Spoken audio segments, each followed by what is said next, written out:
এই আইন উপদেষ্টাকে বলতেছি, আপনি 54-এ ধরতে পারেন, তাহলে আপনার এক্স ওয়াইফকে ধরেন না কেন? সে মৃত্যুদণ্ড ঘোষণা করতেছে আমাদের, আপনার কানে ঢোকে না? বেঈমান কোথাকার! হাদির রক্তের সাথে বেঈমানি করে আপনি 54 প্রয়োগ করে আবার সেই কি করতেছেন, দাড়ি টুপি আলাদা ধরতেছেন। আমার মাদ্রাসার ছাত্ররা কি ভুলে গেছেন যাত্রাবাড়িতে কিভাবে রক্ত দিয়েছে? এই রক্তের উপর বেঈমানি করতে আপনার লজ্জা লাগে না? লজ্জা লাগে না আপনার?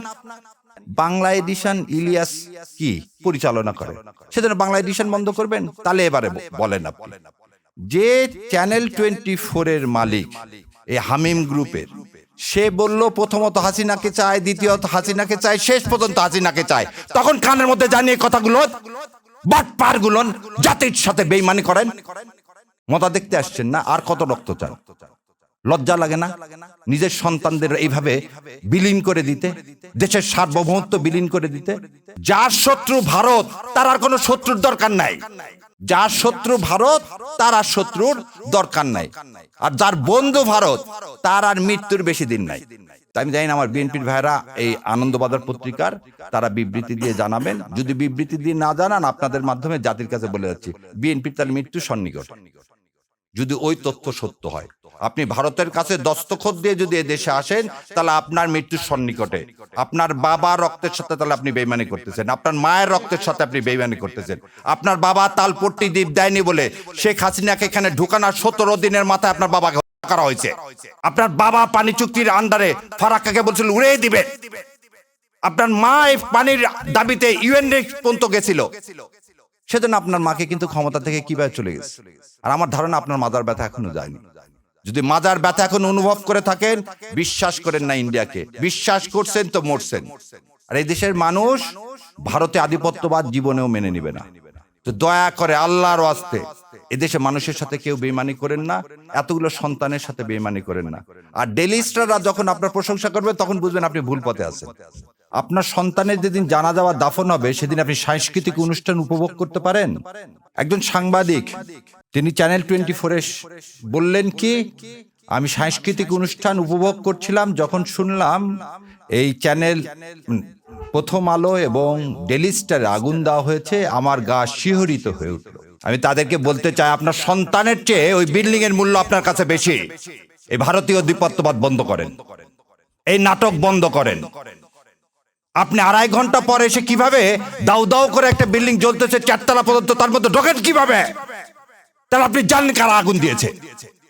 এই আগুনের সহযোগী আপনি, নাহলে আপনি এই বিল্ডিং এ ঢুকলেন কিভাবে 2.5 ঘন্টা পর? কত বড় মিথ্যাচার যে সেদিন নাকি ফায়ার ব্রিগেডকে ঢুকতে দেওয়া হয়নি, তাহলে আপনাকে ঢুকতে দিল কিভাবে? আবার এর সাথে আপনি লিঙ্ক করেন কি দাড়ি টুপি। আপনাদের লজ্জা হয় না? যাত্রাবাড়িতে দেখেন, যাত্রা আপনি একটা জিনিস বলেন, সেরাটনে সামনে বিআরটিসি বাসে গান পাউডার দিয়ে আগুন ধরে জীবিত মানুষগুলোকে পুড়ে মারল কে? আওয়ামী লীগ। এই যে এই গত 1 মাসে যত বাস পুরাইছে কে? আওয়ামী লীগ। বিহঙ্গ পরিবহনের বাস কে পুরাইছে? আওয়ামী লীগ। তে আওয়ামী লীগ আর রসারা পুরাপুরির কাজ কি করে? এবার আরো বলেন, আমার ভাই বলে গেল, শোনেন, বিডিআর হত্যাকাণ্ডের প্রথম 2 জনকে পুড়িয়ে মারা হয়েছিল। বিটিআর হত্যাকাণ্ড করে পিলখানায় প্রথম 2টা ডেড বডিকে পুড়িয়ে ফেলে দেওয়া হয়েছিল। আশুলিয়াতে পুলিশকে কে বুদ্ধি দিল এই ডেড বডিগুলোকে, আমার জুলাই যোদ্ধাদেরকে পুড়িয়ে ফেলার? এই একই কাজ আপনি আবার করলেন। পুড়িয়ে ফেলার রাজনীতি আমরা করি না। আমরা সবসময় বলি কি, হাদির কথাটাকে বলি, মৃত্যুর ফয়সাল আসমান জমিনে করে। সেই জন্য আমরা সবসময় বুক পেতে ঘুরে বেড়াচ্ছি। আমরা কাউকে মেরে কোনো ইস্যু তৈরি করতে চাই না। আর আপনার এই ইস্যুগুলো কেন? যখনই হাদির কি ছিল? হাদির একটা আহ্বান ছিল। কি আহ্বান? যে ভারতীয় আধিপত্যবাদ থেকে মুক্তি। সেটাকে এই নুরুল কবির সাহেব কি বলেন, উনি ধর্মভিত্তিক কি দেশ, ধর্মভিত্তিক শাসন ব্যবস্থা কায়েম করতে চান। এটা তো আমার কর্তব্য, এই দেশ ইসলাম কায়েম করা। 90% দেশের যেখানে মুসলমান, সেই দেশে আপনার কিভাবে এইভাবে সাহস হয় বলার? আপনি একবারও তো বললেন না, যখন আওয়ামী লীগ এসে এই সংবিধান থেকে বিসমিল্লাহির রহমানির রহিম, আল্লাহর উপর পূর্ণ আস্থা ও বিশ্বাস এগুলো তুলে দিলেন, তখন মুখে কুলি পাতলেন। ও তাহলে সমস্যা, প্রথম আলোকে এই ভেঙে চুরে আগুন দিয়ে এটাকে কোনোভাবে সমর্থন করতেছি না, কিন্তু আবারও বলতেছি এটা আপনারাই করালেন। এই নাটক করিয়ে আপনারা কি করতে চাচ্ছেন? হাদির মৃত্যুটাকে, হাদির এই যে আত্মত্যাগকে আপনারা সাবসার্ভিয়েন্ট করতে চাচ্ছেন। আমাদেরকে বোকা পাইছেন। এবার দ্বিতীয় কথা বলি, যদি ডেইলি স্টার এবং ভাঙ্গাটা অন্যায় হয় তার বিচার করেন, কোনো সমস্যা নেই। তার আগে যে হাদি 7 দিন আগে গুলি লাগলো, 7 দিনও ধরতে পারেন না। পুলিশ কি স্টেটমেন্ট দিচ্ছে, কোথায় আছে না আছে জানি না। আপনি 54-এ আপনি কিভাবে মানুষকে ধরতেছেন? আপনি তো কথা দিলেন, এই আইন উপদেষ্টাকে বলতেছি, আপনি 54-এ ধরতে পারেন, তাহলে আপনার এক্স ওয়াইফকে ধরেন না কেন? সে মৃত্যুদণ্ড ঘোষণা করতেছে আমাদের। আপনার কানে ঢোকে না? বেঈমান কোথাকার! হাদির রক্তের সাথে বেঈমানি করে আপনি 54 প্রয়োগ করে আবার সেই কি করতেছেন? দাড়ি টুপি আলাদা ধরতেছেন। আমার মাদ্রাসার ছাত্ররা কি ভুলে গেছেন যাত্রাবাড়িতে কিভাবে রক্ত দিয়েছে? এই রক্তের উপর বেঈমানি করতে আপনার লজ্জা লাগে না? লজ্জা লাগে না আপনার? এবার আসেন, ধরে নিলাম তর্কের খাতিরে যে বাংলা এডিশনের প্রতিষ্ঠাতাকে ইলিয়াস ভাই, ধরে নিলাম তিনি প্রভোকেট করছেন, তিনি করার জন্য এই বিল্ডিং ভেঙে দিছে। কে? খুব ভালো কথা। তার জন্য ইলিয়াস ভাই কি করছেন? পার্সোনাল ফেসবুক বন্ধ করে দিচ্ছেন।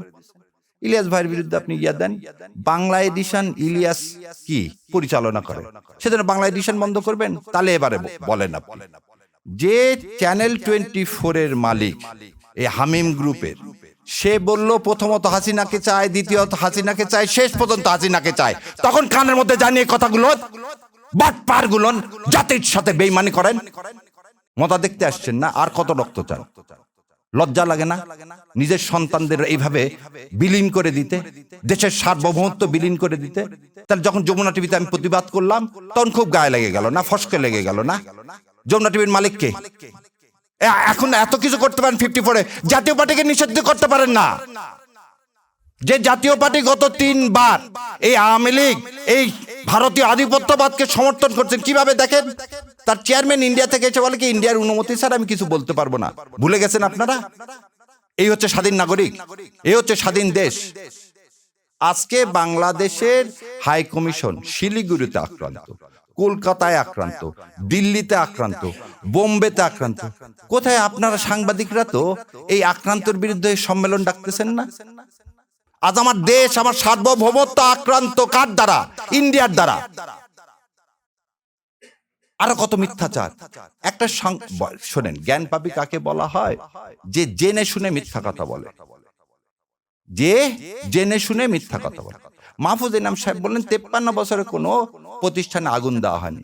তাহলে উনি অন্ধ, নাহলে ওনার চশমা ছিল না যেদিন নয়াদিগন্তে আগুন দিছে 12 বছর আগে। তাহলে মিথ্যাচার, যা রক্তের মধ্যে মিথ্যাচার, মুনাফেক সে আমাকে মুনাফেক বলতেছে। এটা তো আপনাকে অ্যাডমিটেড প্রমাণ দেখালাম।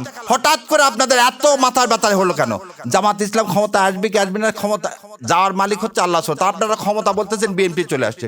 গতকালকেও দেখি এই ওর নাম কি হলো, আমেরিকা থেকে বসে থেকে ঠিকানার উনি বলেই দিলেন বিএনপি আসতেছে ক্ষমতায়, তাহলে এখন জামাতের কি হবে? আরে ভাই, বিএনপি যদি ক্ষমতায় আসে তাহলে ভোট টোট করার দরকার কি? দিয়ে দেন না, দিয়ে তো দিছেন, 1.5 বছরে তো দিছেন, 1.5 বছরে তো দিয়ে দিলেন। আর জাতির সাথে তামাশা করেন না। বলতেছি আপনাদেরকে বারবার, শেষ রক্তবিন্দু থাকা পর্যন্ত এই ভারতীয় আধিপত্যবাদের বিরুদ্ধে যুদ্ধ করে যাব ইনশাল্লাহ। আর এই ন্যারেটিভ আর প্রথম আলো আর ডেইলি স্টারের এই ন্যারেটিভ আর ইনশাল্লাহ দেশে বাস্তবায়ন করতে দিব না। সেই জন্যই বলছি, দেখেন আপনাকে বলি, এই চ্যানেল আইতে যাওয়া আমি নিজে বন্ধ করে দিচ্ছি। কেন? যেদিন থেকে সোমাকে নিয়ে আসছি, যেখানে ভারতীয় আধিপত্যবাদ নিয়ে আসবেন আমাদের কণ্ঠ বন্ধ করবেন, করতে পারবেন না ইনশাল্লাহ। আল্লাহ আপনাদের কান পর্যন্ত পৌঁছায় দেওয়ার ব্যবস্থা করবে। কি হয়েছে আপনাদের টিভি আমরা বর্জন করলে? যেখানে যেখানে ভারতীয় আধিপত্যবাদ দেখি আমি সেখানে সেখানে যাওয়া বন্ধ করে দিচ্ছি। আমাদের কথা হচ্ছে আমাদের আদর্শের সাথে লড়তে হবে, এবং সেই আদর্শটা আমরা যে পুরাবো না। আমরা আমাদের কথা বলে দেবো, যেখানে পছন্দ হবে না ভাই সেখানে যাবো। আর পুরানার রাজনীতি করে ভারত, এবং ভারতের দালাল হচ্ছে প্রথম আলো। শোনেন, একটা জিনিস শেষ করে দিচ্ছি, যার শত্রু ভারত তার আর কোনো শত্রুর দরকার নাই। যার শত্রু ভারত তার আর শত্রুর দরকার নাই, আর যার বন্ধু ভারত তার আর মৃত্যুর বেশি দিন নাই।